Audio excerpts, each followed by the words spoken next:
Okay. तो अब तुम सब ध्यान से सुनो। देखो, आज का टॉपिक बहुत आसान है। तुम लोग मेरे साथ साथ चलो और तुम्हें पूरा समझ में आ जाएगा। मतलब कोई इतना हाईफाई टॉपिक नहीं है, लेकिन है क्या कि ये तुम्हें याद रखना पड़ेगा। तो सबसे पहले हम एक बार रिवाइज कर लेते हैं कि स्पेसिफिक हीट कैपेसिटी क्या होती है ना। तो तुम सब ध्यान से सुनना। देखो, तो मान लो कि तुम्हारे पास कोई मास है m, और मान लो कि उसका टेम्परेचर है T1, और मान लो कि मुझे उसका टेम्परेचर बढ़ा के कितना करना है, T2। तो सपोज करो कोई मास है m, ठीक है। पहले उसका टेम्परेचर कितना था, T1। मुझे कितना करना है, T2। तो चेंज इन टेम्परेचर कितना होगा आप मुझे बताओ, T2 माइनस T1। तो याद रखना, अगर तुम्हें दुनिया में किसी भी मास का टेम्परेचर बढ़ाना है तो आपको क्या सप्लाई करनी पड़ती है, हीट एनर्जी। और कितनी सप्लाई करनी पड़ेगी, mass into specific heat into change in temperature. तो m into S into T2 minus T1। और ये s बेसिकली होता क्या है, s आपका होता है स्पेसिफिक हीट कैपेसिटी। इतना मैंने आपको लास्ट क्लास में पढ़ाया था कि s बेसिकली क्या होता है, s का मतलब होता है स्पेसिफिक हीट कैपेसिटी।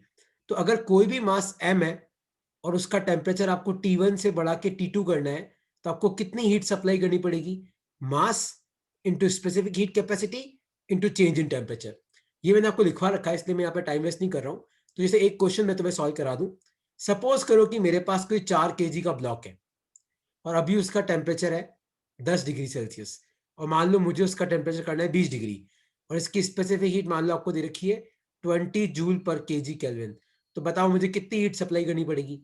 तो mass into specific heat into change in temperature.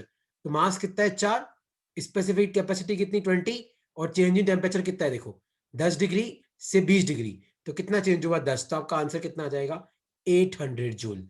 किसी को इसमें कोई डाउट है तो पूछो। तो एस का मतलब होता है स्पेसिफिक हीट कैपेसिटी, और डेल क्यू का मतलब होता है कि आपने कितनी हीट सप्लाई करी। किसी को इसमें कोई डाउट है तो आप पूछ सकते हो इस कंसेप्ट में या इस फॉर्मूले में। कौन सा formula, mass into specific heat capacity into change in temperature. तो कितना मास है इंटू कितनी स्पेसिफिक हीट कैपेसिटी है, और आपको टेम्परेचर कितना चेंज करना है। कोई डाउट नहीं है तो फिर मैं आगे बढ़ता हूं। ओके, तो कोई डाउट नहीं है तो अब लिखो अपनी कॉपी में, टॉपिक लिखो, चेंज इन स्टेट। अच्छा, तुम सबको यह पता है कि 3 तरीके की स्टेट होती है। एक होती है अपनी एक होती है अपनी सॉलिड स्टेट। तो अगर आप सॉलिड से लिक्विड कन्वर्ट करते हो तो उस प्रोसेस को हम क्या बोलते हैं, उस प्रोसेस को हम बोलते हैं मेल्टिंग। और मेल्टिंग कब होती है, मेल्टिंग होती है मेल्टिंग पॉइंट पे। तो अगर मान लो मैं तुम्हें बोलूं कि पानी का मेल्टिंग पॉइंट 0 डिग्री है, तो इसका मतलब क्या है कि 0 डिग्री से पहले तो पानी बर्फ के फॉर्म में होगा, और 0 डिग्री के बाद आपका जो बर्फ है वो क्या बन जाएगा, पानी बन जाएगा। उसी तरीके से अगर तुम लिक्विड को और गर्म करोगे, मान लो लिक्विड को तुम बॉईल करोगे, तो वो किस में कन्वर्ट कन्वर्ट हो जाता है, गैसेस स्टेट में।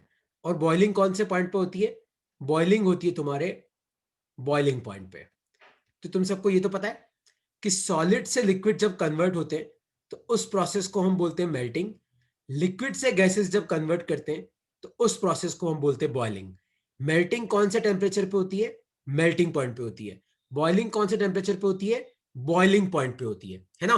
तो मेल्टिंग पॉइंट के नीचे लिख लेना टेम्परेचर, लिख लेना temperature at which both solid and liquid state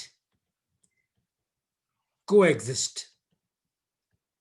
तो मेल्टिंग पॉइंट पे क्या होता है कि आपका सॉलिड स्टेट भी होता है और लिक्विड भी होता है, क्योंकि मेल्टिंग पॉइंट पे आपका जो बर्फ है वो किस में कन्वर्ट होगा, वो पानी में कन्वर्ट हो रहा होगा।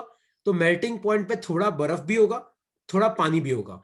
तो temperature at which both solid and liquid state को एग्जिस्ट, मतलब इस टेम्परेचर पे सॉलिड भी होगा और थोड़ा लिक्विड भी होगा। और बॉइलिंग पॉइंट कौन सा होता है, लिखो अपनी कॉपी में, temperature at which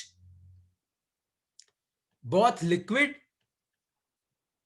both liquid and gaseous state coexist, both liquid and gaseous state coexist। लिख लो अपनी कॉपी में, इसको लिख लो। तो देखो अब तुम इस प्रोसेस को वापस समझना, जो मैं लिखवाया उसको तुम वापस समझना। देखो सॉलिड को अगर लिक्विड कन्वर्ट करना है तो अपने को क्या करना पड़ता है, गर्म करना पड़ता है।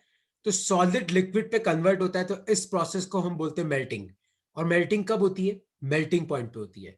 अगर आप लिक्विड को और गर्म करोगे तो लिक्विड किस में कन्वर्ट हो जाएगा, गैस में। तो इस प्रोसेस को हम क्या बोलते हैं, बॉइलिंग। और बॉइलिंग कौन से टेम्परेचर पे होती है, बॉइलिंग पॉइंट पे होती है। तो अब तुम ध्यान से सुनना, तो जब आपका आइस मेल्ट हो रहा होगा तो उस वक्त थोड़ा आइस होगा, थोड़ा पानी होगा, क्योंकि जो आइस मेल्ट हो गया वो तो पानी बन गया। तो मेल्टिंग पॉइंट पे क्या होता है, थोड़ा सॉलिड स्टेट भी होता है, थोड़ा लिक्विड भी होता है। तो टेम्परेचर एट विच बहुत सॉलिड एंड लिक्विड स्टेट को एग्जिस्ट, इसको बोलते हैं मेल्टिंग पॉइंट। और बॉइलिंग पॉइंट कौन सा होता है, टेम्परेचर एट विच बहुत लिक्विड एंड गैसेस स्टेट को एग्जिस्ट। जैसे मान लो तपेली में पानी गर्म रखा और पानी बॉयल हो रहा है, तो जैसे जैसे पानी भाप बनता है तो भाप भी बनता है और थोड़ा बहुत पानी भी तो होता है। तो लिक्विड और गैसेस स्टेट दोनों है तो बॉइलिंग पॉइंट, सॉलिड लिक्विड दोनों है तो मेल्टिंग पॉइंट। लिख लो अपनी कॉपी में, इसको लिख लो, और इसमें कोई डाउट है तो अब आप मुझे पूछ सकते हो एक बार।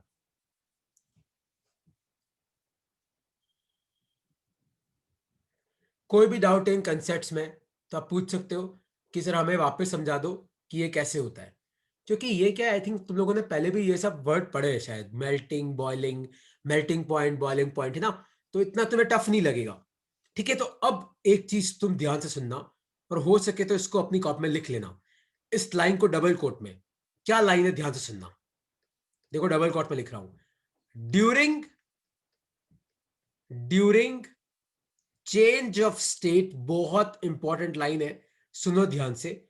ड्यूरिंग चेंज ऑफ स्टेट, जब जब आपका स्टेट चेंज करता है, मतलब सॉलिड से लिक्विड, लिक्विड से gas, comma, there is no increase और decrease of temperature, there is no increase और decrease of temperature till all the solid till all the solid is converted to liquid। मैं तुम्हें इसका मतलब समझाऊंगा, एक बार लिख लो अपनी कॉपी में।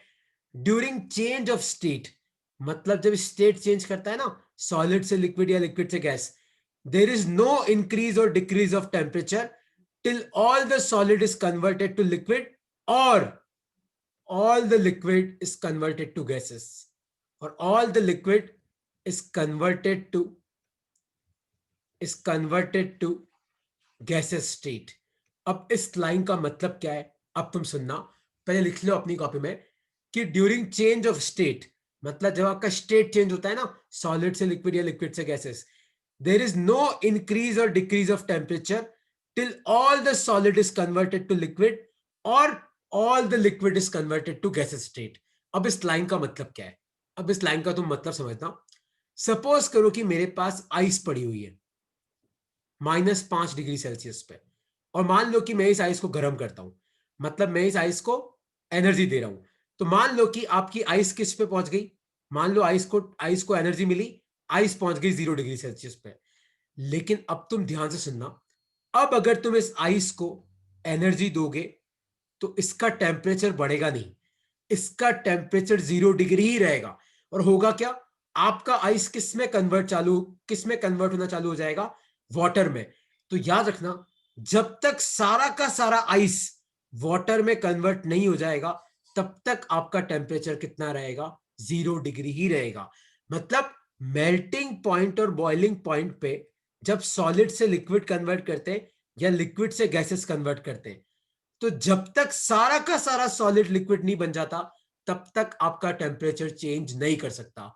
तो मान लो कि आपके पास 2 kg आइस था और वो मेल्ट होना चालू हुआ, तो मान लो थोड़ी देर के बाद 1 किलो आइस बचा, 1 किलो पानी बन गया, तो भी टेम्परेचर कितना रहेगा, 0 डिग्री रहेगा।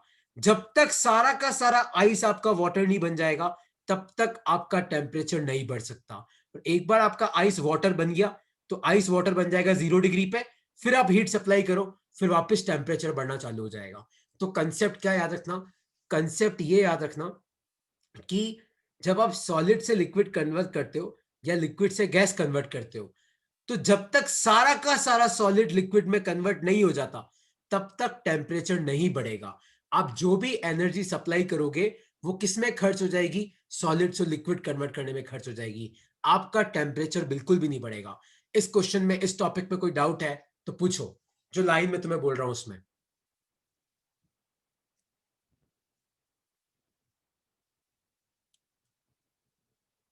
कोई भी डाउट है तो पूछो। तो जब सॉलिड से लिक्विड कन्वर्ट करता है तो मेल्टिंग, जब लिक्विड से गैसेस कन्वर्ट करता है तो बॉइलिंग। मेल्टिंग कहां पे होती है, मेल्टिंग पॉइंट पे। बॉइलिंग कहां पे होती है, बॉइलिंग पॉइंट पे। तो जब तक सारा का सारा सॉलिड लिक्विड नहीं बन जाएगा तब तक क्या होगा, आपका टेम्परेचर चेंज नहीं करेगा। तो जब स्टेट चेंज होता है ना तब टेम्परेचर कांस्टेंट रहता है, याद रखना। इसको लिख लो अपनी कॉपी में इस लाइन को। During change of state, during change of state, तो जब आपका स्टेट चेंज करता है सॉलिड से liquid, liquid gases, comma, temperature remains constant. तो आपका टेम्परेचर जो होता है वो क्या रहता है, टेम्परेचर रिमेन्स कांस्टेंट, है ना। अब तुम ध्यान से सुनो, तो टॉपिक लिखो अपनी कॉपी में, latent heat and latent heat capacity. Latent heat and latent heat capacity. Topic लिखो अपनी कॉपी में, latent heat and latent heat capacity. तो लेटेंट हीट क्या होता है, लिखो पहले अपनी कॉपी में, heat energy supplied, heat energy supplied to change state of a substance, to change state of a substance is called as latent heat। तो अगर आपको सॉलिड से लिक्विड कन्वर्ट करना है या लिक्विड से गैसेस कन्वर्ट करना है तो उस वक्त जो हीट सप्लाई करते हैं उसको बोलते हैं हम लेटेंट हीट। तो heat energy supplied to change state of a substance is called as latent heat. और लेटेंट हीट कैपेसिटी क्या होता है, अब तुम ध्यान से समझना। अब खुद मुझे बताओ, सपोज करो कि ये आपके पास 2 किलो बर्फ पड़ा हुआ है और मान लो यहां पे आपके पास 10 किलो बर्फ पड़ा हुआ है और दोनों 0 डिग्री पे। तो आप मुझे बताओ, इन दोनों को अगर मुझे मेल्ट करना है तो किस में ज्यादा एनर्जी चाहिएगी। सोचो, एक तरफ आपके पास 2 किलो बर्फ है, एक तरफ आपके पास 10 किलो बर्फ है, और मुझे इन दोनों को मेल्ट करना है, मतलब दोनों को पानी बनाना है। तो आप मुझे बताओ इन दोनों में से किस केस में ज्यादा एनर्जी चाहिएगी, सोचो। 10 किलो वाले में तो देखो, heat energy supplied will only depend on मास, क्योंकि यहां पे टेम्परेचर तो चेंज कर ही नहीं रहा है ना। टेम्परेचर का चेंज कर रहा है, क्योंकि जब सॉलिड से लिक्विड कन्वर्ट करते हो या लिक्विड से गैसेस कन्वर्ट करते हो तो आपका टेम्परेचर तो कांस्टेंट रहता है। तो आपका हीट खाली किस पे डिपेंड करेगा, मास पे। तो इस प्रपोर्शन को रिप्लेस करते हैं कांस्टेंट से, वो कांस्टेंट होता है एल। तो हीट का फॉर्मूला कितना आया, एम इंटू एल, और ये एल आपका होता है लेटेंट हीट कैपेसिटी। एल क्या होता है, लेटेंट हीट कैपेसिटी, और इसकी यूनिट क्या होती है, जूल अपॉन केजी। लिख लो अपनी कॉपी में, एल होता है लेटेंट हीट कैपेसिटी और इसकी यूनिट क्या होती है, जूल अपॉन केजी। लिख लो अपनी कॉपी में। तो जब आपको स्टेट चेंज करनी है तो आपको जो हीट सप्लाई करनी है वो सिर्फ एक चीज पर डिपेंड करती है कि भैया कितना मास है। तो जितना ज्यादा मास होगा आपको उतनी हीट सप्लाई करनी पड़ेगी। तो इस प्रपोर्शन को रिप्लेस करो एक कांस्टेंट एल से, तो हीट का फॉर्मूला क्या आया, एम इंटू एल। एम मतलब कितना मास है, एल मतलब लेटेंट हीट कैपेसिटी कितनी है, और एल की यूनिट क्या होती है, जूल अपॉन केजी। मैं अभी भी बोल रहा हूं, इस चैप्टर में जितनी यूनिट्स है वो सब तुम्हारे दिमाग में फिट होनी चाहिए।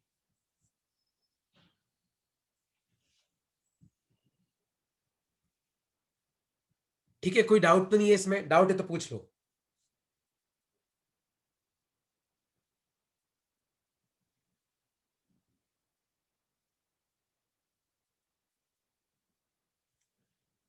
ओके, तो देखो अब तुम ध्यान से सुनो। तो अगर आप किसी भी बॉडी को मेल्ट कर रहे हो तो मेल्टिंग में क्या होता है, सॉलिड किस में कन्वर्ट होता है, लिक्विड में। तो मेल्टिंग के वक्त आपको जो लेटेंट हीट यूज करनी है वो कौन सी है, लेटेंट हीट ऑफ फ्यूजन। ये दिमाग में याद कर लेना, मेल्टिंग के वक्त लेटेंट हीट ऑफ फ्यूजन। उसी वक्त, उसी तरीके से जब आप बॉयल करते हो तो बॉइलिंग के वक्त क्या करते हो, लिक्विड से किस में कन्वर्ट करते हो, गैसेस में। कोई चीज बॉयल हो रही है मतलब किस में कन्वर्ट हो रही है, गैसेस में।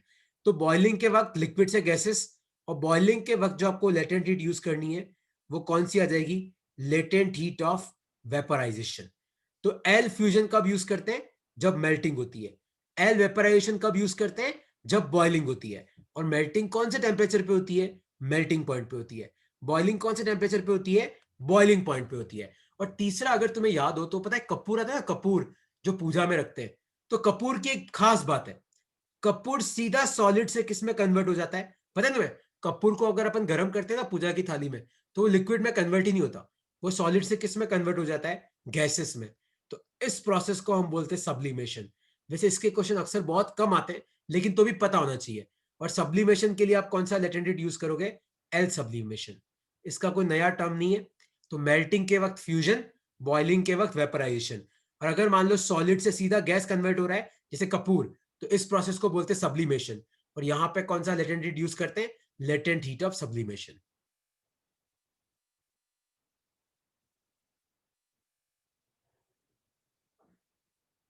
लिख लो अपनी कॉपी में। तो मेल्टिंग के वक्त latent heat of fusion, boiling के वक्त लेटेंट हीट ऑफ वेपराइजेशन। और अगर मान लो कि तुम्हारा लिक्विड आया ही नहीं, जैसे कपूर को गर्म करने पे कपूर सॉलिड से किस में कन्वर्ट हो जाता है, सीधा गैसेस में, तो इस प्रोसेस को बोलते हैं सब्लिमेशन। तो अगर आ जाए तो पता होना चाहिए क्या यूज करना है, लेटेंट हीट ऑफ सब्लिमेशन। तो याद कर लेना, फ्यूजन कब यूज करते हैं, मेल्टिंग, वेपराइजेशन, बॉइलिंग, है ना। अब मैं तुम्हें इसका एक न्यूमेरिकल कराता हूं, एक मैं कराऊंगा एक तुम करना। कोई हाईफाई टॉपिक नहीं है, बहुत आसान होता है। एक बार अपन इसको लिख लो, फिर अपन क्वेश्चन करते हैं।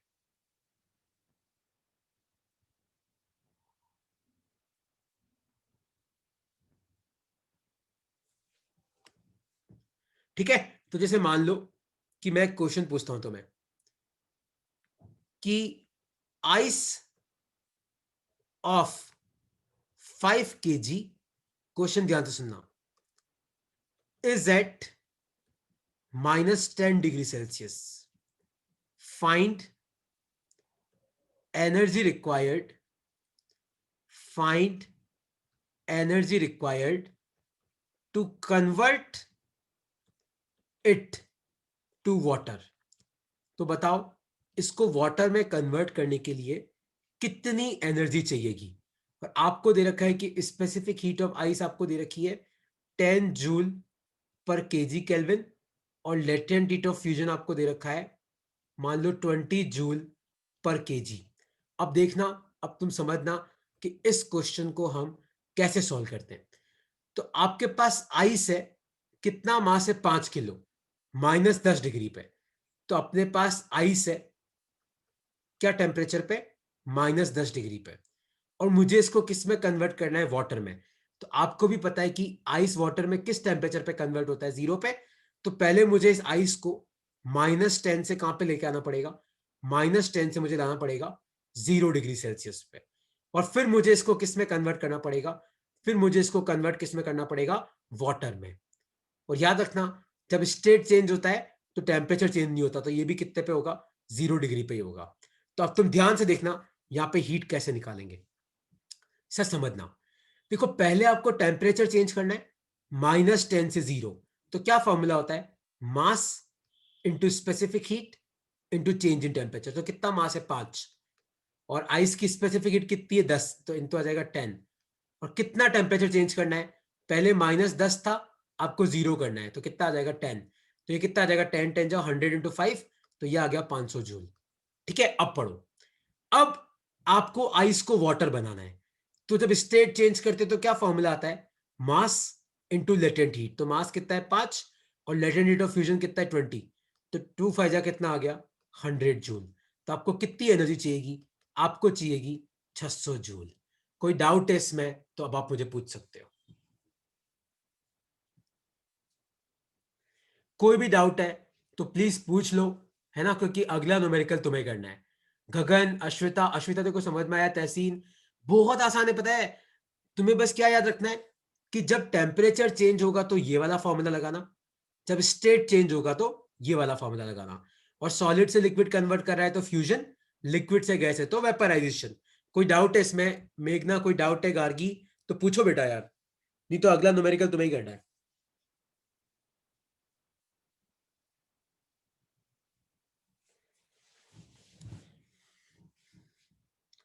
रानू कोई डाउट है? रिदम? No sir. ओके, कोई डाउट नहीं है। तो अब क्वेश्चन तुम्हारे लिए। क्वेश्चन ध्यान से पढ़ना, देखो। Steel of 1 kg is at 100 degree Celsius. Steel किस पे? 100 डिग्री सेल्सियस पे। Find energy required, find energy required to melt it, to melt it. तो आपको बताना है कि इसको मेल्ट करना है, और आपको दे रखा है कि मेल्टिंग पॉइंट जो होता है वो है 300 डिग्री सेल्सियस। पर आपको दे रखा है कि स्पेसिफिक हीट स्टील का आपको दे रखा है, मान लो 10 जूल पर kg केल्विन, और लेटेंट हीट ऑफ फ्यूजन आपको दे रखा है, वो मान लो दे रखा है 30 जूल पर kg। तो आप मुझे बताओ कि इसको मेल्ट करने के लिए कितना हीट की जरूरत पड़ेगा। Steel of 1 kg is at 100 degree Celsius. Find energy required to melt it. आपको क्या करना है? खाली आपको इसको मेल्ट करना है। किस टेम्परेचर पे मेल्ट होगा? 300 पे। स्पेसिफिक स्टील का कितना दे रखा है? 10। और लेटेंट ऑफ फ्यूजन कितना दे रखा है? 30। चेक करो कितना आएगा इसका आंसर।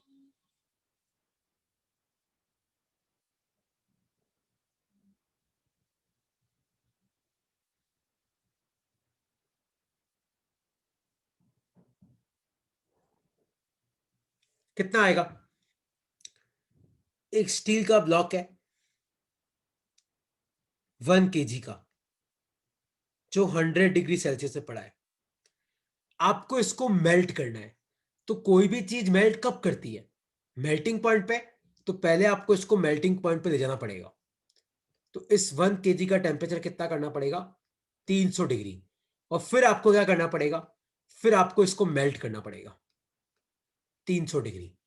तो यहां पे कितना एनर्जी आएगा? Mass into specific heat into change in temperature.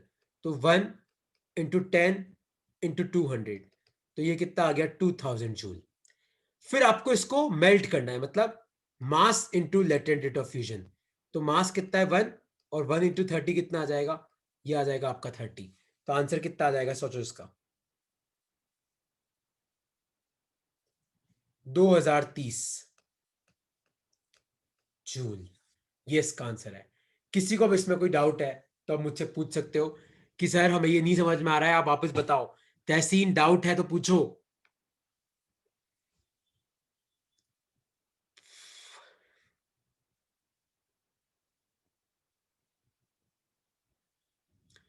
कोई भी डाउट है किसी को तो शेयर करो।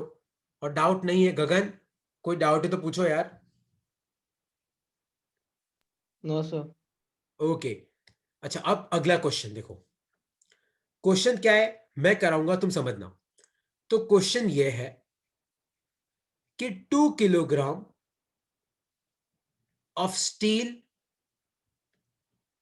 Is at 100 degree Celsius. Find energy required, find energy required to increase temperature to 500 degree Celsius. ठीक है, क्वेश्चन वापस पढ़ो। 2 किलोग्राम स्टील है 100 डिग्री पे, और आपको इसका टेम्परेचर कितना करना है? 500 डिग्री। तो आपको कितनी एनर्जी चाहिएगी? और आपको दे रखा है कि स्पेसिफिक हीट सॉलिड स्टेट में आपको ए दे रखी है, स्पेसिफिक हीट लिक्विड स्टेट में आपको बी दे रखी है, मेल्टिंग पॉइंट आपको क्वेश्चन में दे रखा है 300 डिग्री है, और लेटेंट हीट ऑफ फ्यूजन आपको सी दे रखी है, और लेटेंट हीट ऑफ वेपराइजेशन आपको ई दे रखा है। अब तुम समझना, थोड़ा दिमाग लगाना। देखो, आपके पास स्टील है कितने डिग्री पे? 100 डिग्री पे। मतलब आपके पास 2 किलो स्टील है 100 डिग्री पे, और आपको उसका टेम्परेचर कितना करना है? 500 डिग्री। लेकिन तुम ध्यान से देखो, बीच में 300 डिग्री पे तो वो मेल्ट कर जाएगा। तो पहले आप क्या करो, देखो ऐसे क्वेश्चन को कैसे करते हैं। जब भी क्वेश्चन है तो शुरुआत वाला टेम्परेचर देखो और बाद वाला टेम्परेचर देखो, और देखो बीच में कहीं मेल्ट या बॉयल तो नहीं हो रहा है। तो यार मेल्ट तो हो रहा है। तो पहले आप क्या करो, 100 डिग्री सॉलिड है, इसको आप 300 डिग्री पे लेके जाओ। ठीक है, 300 डिग्री पे भी सॉलिड है। फिर आप क्या करो, फिर आप इसको मेल्ट कर दो। क्या करो, आप इसको सॉलिड से किस में कन्वर्ट कर दो, लिक्विड स्टेट में। अभी भी कितने पे, 300 डिग्री पे ही है। अब तुम ध्यान से देखो, अब आपको 500 तक जाना है, लेकिन रास्ते में ये बॉयल तो हो नहीं रहा है, तो 300 से अब कहां पे लेके जाओ, 300 से अब लेके जाओ आप 500 पे। तो अब तुम ध्यान से देखो कितनी हीट सप्लाई करी, देखो पहले आप 100 से 300 लेके गए, तो mass into specific heat into change in temperature, तो मास कितना है 2। और ध्यान से देखो अभी आपका सॉलिड स्टेट है, तो सॉलिड स्टेट में स्पेसिफिक कैपेसिटी कितनी है, ए। तो यहां पे क्या आ जाएगा, 2 इंटू ए।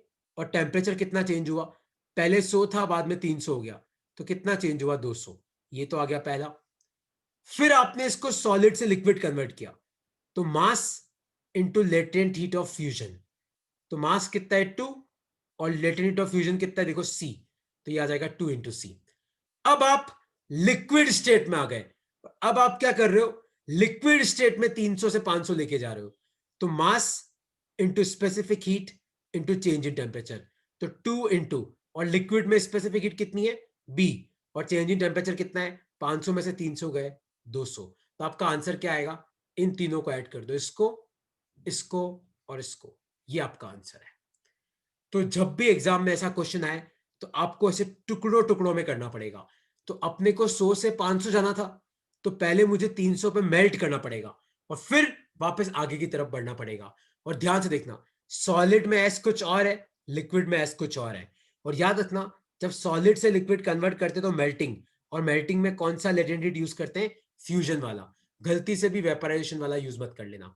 अब किसी को इसमें कोई डाउट है तो आप मुझसे पूछ सकते हो।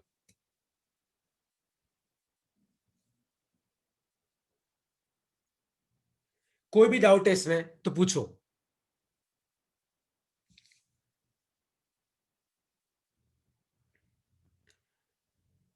यार ऐसा तो पॉसिबल नहीं है कि कोई डाउट नहीं होगा, कुछ तो डाउट होगा कि सर यहां पे समझ में नहीं आया हमें।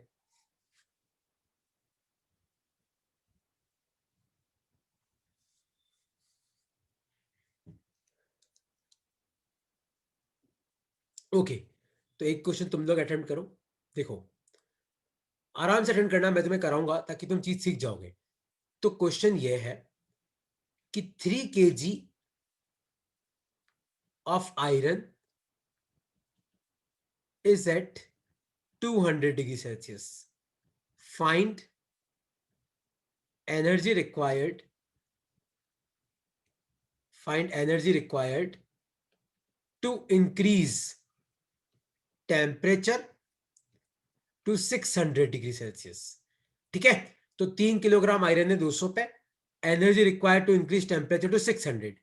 आपको दे रखा है कि मेल्टिंग पॉइंट जो है वो 500 डिग्री है, और स्पेसिफिक हीट इन सॉलिड कितना दे रखा है, ए, स्पेसिफिक हीट इन लिक्विड कितना दे रखा है आपको, बी, और लेटेंट हीट ऑफ फ्यूजन आपको कितना दे रखा है, वो आपको दे रखा है, सी। तो आपको बताना है कि हमें कितनी हीट सप्लाई करनी पड़ेगी। देखो 3 किलोग्राम आयरन है 200 पे, आपको कहां तक लेके जाना है, 600 तक। चेक करो 200 और 600 के बीच में कहीं पे मेल्ट या बॉयल तो नहीं हो रहा है, हाँ हो रहा है। 500 डिग्री पे क्या हो जाएगा, 500 डिग्री पे ये आपका मेल्ट हो जाएगा, 500 पे क्या हो जाएगा, आपको ये मेल्ट हो जाएगा। तो आपको क्या करना है, पहले ये जो 3 किलोग्राम आयरन है जो 200 डिग्री पे, तो पहले आपको क्या करना पड़ेगा, पहले आपको इसको कहां पे लेके जाना पड़ेगा, 500 तक। और अभी भी सॉलिड स्टेट है, अभी भी सॉलिड है। फिर आप किस में कन्वर्ट करना, फिर आप इसको कन्वर्ट कर देना किस में, लिक्विड स्टेट में। किस में, लिक्विड में। तभी भी क्या रहेगा, 500 ही रहेगा। और फिर लिक्विड से कहां पे पहुंचा देना, फिर 500 से कहां पे पहुंचा देना, 600 में। अब क्या है, लिक्विड स्टेट है, तो क्या कितना आएगा, देखो जब 200 से 500 गए तो मास और सॉलिड में स्पेसिफिक कितना है, ए, और टेम्परेचर कितना चेंज हुआ, 500 में से 200 गए 300 प्लस। अब आपने इसको मेल्ट करना है, तो मास इंटू लेटेंट हीट कितना है, सी, फ्यूजन का कितना आता है, सी। फिर आपको इसको 500 से 600 लेके जाना है, लिक्विड स्टेट है, तो मास कितना है 3, और लिक्विड में कितना होता है बी, और टेम्परेचर कितना चेंज करना है 100। तो इन तीनों को ऐड कर लो, ये आपका आंसर आ जाएगा। किसी को इसमें कोई डाउट है तब आप पूछ सकते हो।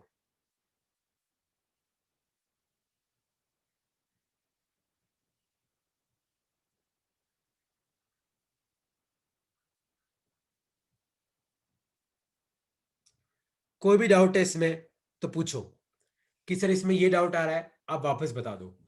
कोई डाउट है तो पूछ सकते हो आप। क्योंकि देखो, जब तक आपका पार्टिकल मेल्ट नहीं करेगा तब तक वो कौन सी स्टेट में रहेगा, सॉलिड स्टेट में रहेगा। तो इसलिए अपन पहले कौन सी यूज करेंगे, स्पेसिफिक हीट इन सॉलिड, और बाद में यूज करेंगे लिक्विड वाली। और मेल्ट किया तो कौन सा लेटेंट यूज किया, फ्यूजन वाला। अब डाउट है इसमें तो पूछो, नहीं तो मैं नेक्स्ट टॉपिक पे जा रहा हूं।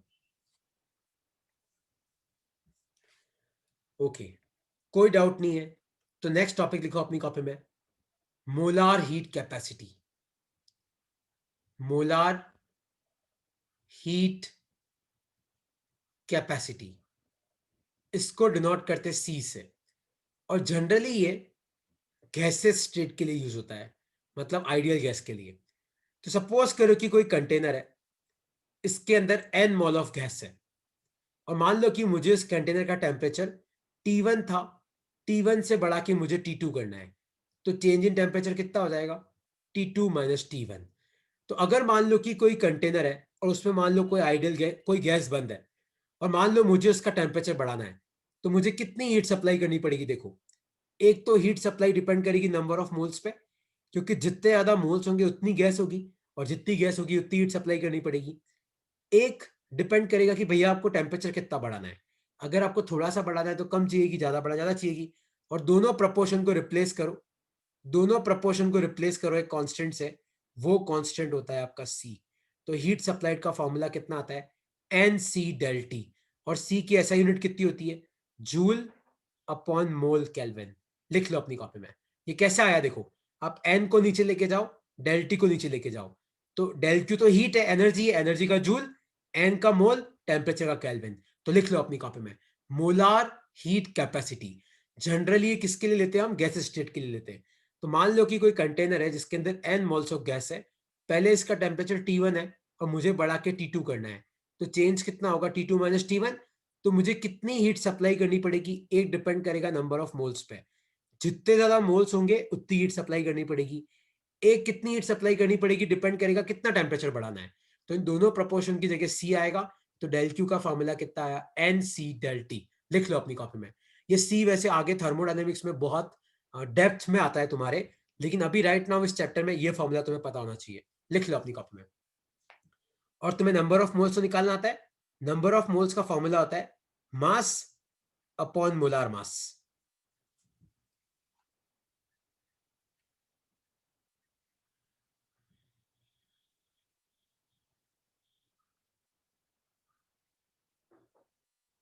ठीक है, तो एक क्वेश्चन तुम लोग सॉल्व करो। एक क्वेश्चन है, क्वेश्चन है ये कि आपके पास एक कंटेनर है,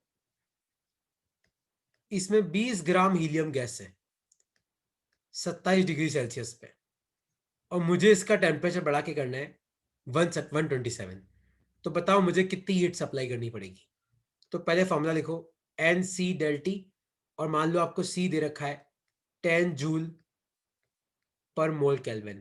देखो कितना आएगा, नंबर ऑफ मोल्स क्या होता है, mass upon molar mass into सी इंटू डेल टी।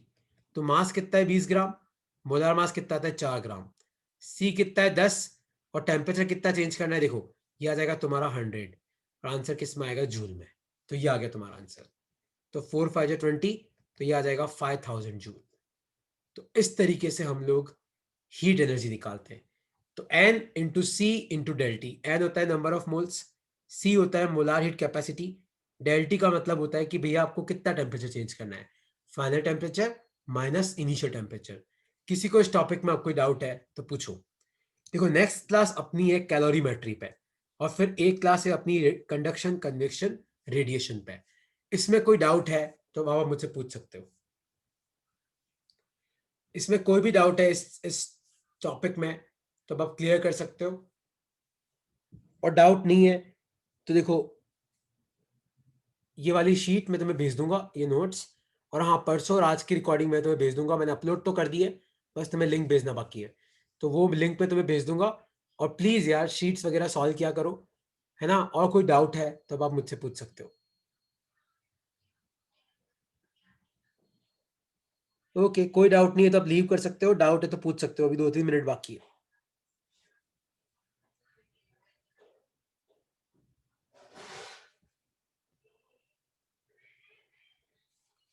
ओके, चलो बाय बाय यार।